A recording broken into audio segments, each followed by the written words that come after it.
ఫిబ్రవరి 14న release అయి world వైడ్గా కలెక్షన్ల సునామీ సృష్టిస్తోంది. ఛావా సినిమా. మరాఠా యోధుడు సంభాజీ మహారాజ్ చరిత్ర ఆధారంగా వచ్చిన ఈ మూవీ వరల్డ్ వైడ్గా 500 కోట్ల రూపాయలు క్లబ్లో చేరిపోయింది. విక్కీ కౌశల్ కెరీర్లోనే హైయెస్ట్ గ్రాస్ వసూల్ చేసిన సినిమాగా నిలిచిపోయింది. ఆడియన్స్ నుంచి వస్తున్న అద్భుత రెస్పాన్స్తో మూవీ సక్సెస్ఫుల్గా బాక్సాఫీస్ షేక్ చేస్తోంది.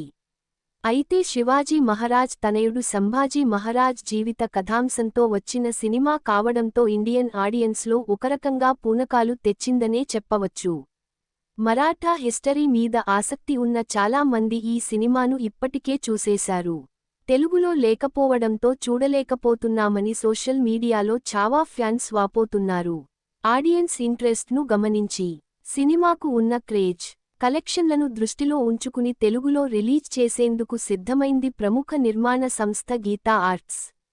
వాస్తవానికి సినిమాను తెలుగులో ఓటీటీలో రిలీజ్ చేద్దామనుకున్నారట. కానీ బాక్సాఫీస్ వద్ద రోజు రోజుకు కలెక్షన్ల వర్షం కురిపిస్తున్న ఈ మూవీని తెలుగులో డైరెక్ట్గా థియేటర్లలోనే రిలీజ్ చేయాలని ప్లాన్ చేశారు. అందుకు సంబంధించిన డబ్బింగ్ వర్క్స్ శరవేగంగా జరుగుతున్నాయి. మార్చి 7న తెలుగు వర్షన్ను థియేటర్లలో రిలీజ్ చేయనున్నట్లు గీతా ఆర్ట్స్ ప్రకటించింది. ఆ వారంలో పెద్ద సినిమాల రిలీజ్ లేకపోవడంతో తెలుగు బాక్సాఫీస్లో కలెక్షన్ల వర్షం కురిపిస్తుందని సినీ వర్గాలు అంచనా వేస్తున్నాయి.